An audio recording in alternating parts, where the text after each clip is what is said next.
Hey gardeners! Have you ever wanted to bring your tomatoes inside for the winter? Because I know I have, especially some of my cherry tomatoes would be super amazing to have. And you actually can. Couple criteria. You're going to need to have some space, and you're going to want to also probably have some grow lights just to make sure that they stay healthy all the way through.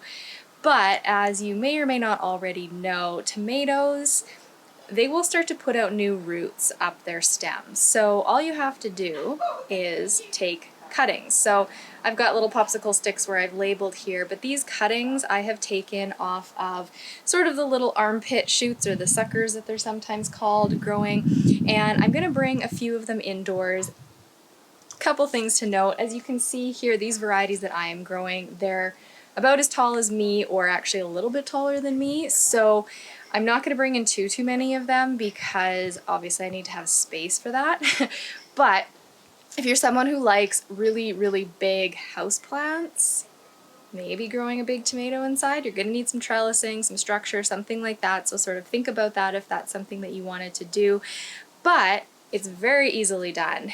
So I've taken some cuttings here. I'll show you how I clean them up and pot them up and bring them inside.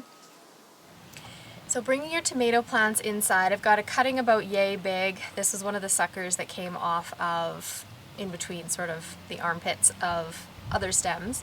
And so something like this, you don't want to leave all these leaves and everything on, so I'm just taking my shears and I'm going to clean off a good portion of them. See, here's another little sucker forming. That was what this guy started out as. So getting rid of all of that, and I'm also going to get rid of where these flowers are. I don't want the plant trying to grow flowers instead of roots. I want it to form roots. So this is what I am going to pot up, and I'm going to use a pot about this size. Be a good size to start off. You could go a little bit smaller, a little bit less soil if you want to, but I'm pretty confident that since I underwater things most of the time, this will be good, but you do need to be careful until it puts out roots. You've got to be very cautious with your watering. So that's what it's going to look like. Here's another one. So getting rid of the bottom, and I'm going to get rid of this top one. So that's all I'm going to leave. I don't necessarily want it to be putting a ton of energy into leaves. I want it to be focusing on the stem.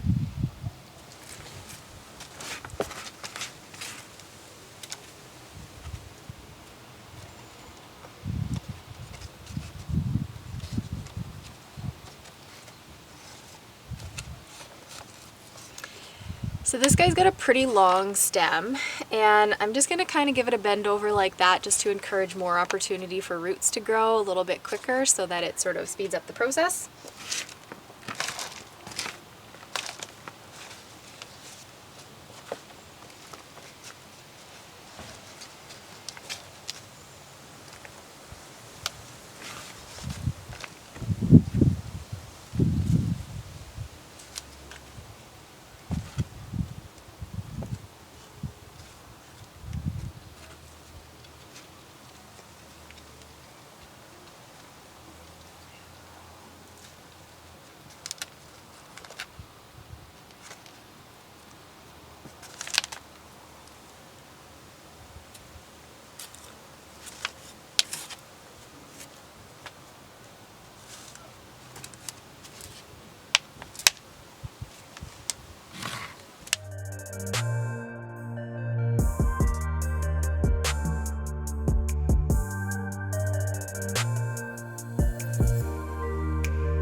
Some exciting things are in the works right now. I am developing an indoor gardening course that's going to be dropping very soon, and I want to know, what do you want to grow indoors? What are your top like 3 to 5 plants that you'd really like to keep going? Is it herbs, peppers, tomatoes?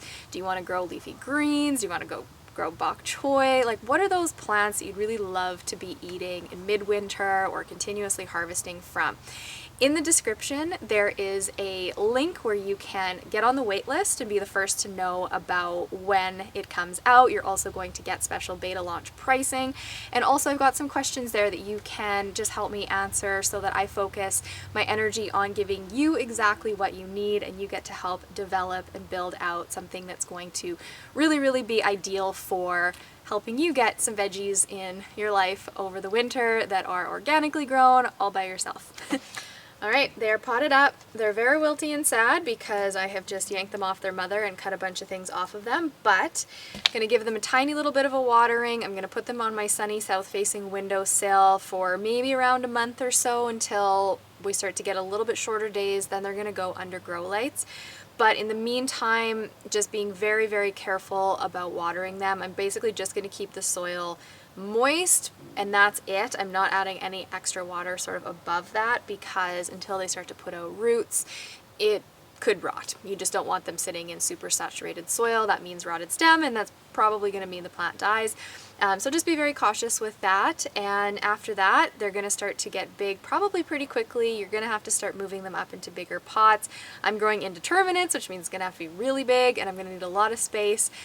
But I'm excited for the challenge. So let me know if you've decided to attempt bringing your tomatoes inside. Maybe you're growing a little cherry tomato plant and you would like to bring that inside. That's definitely going to be a much easier. Something that's more on like the dwarf size plant would be much more practical bringing inside. I don't have any of those growing right now to take any cuttings off of, but maybe you do. So I'd love to know. Are you going to bring your tomatoes inside, and do you have a space for them? I hope you have a beautiful rest of your day, gardeners. We'll talk to you soon.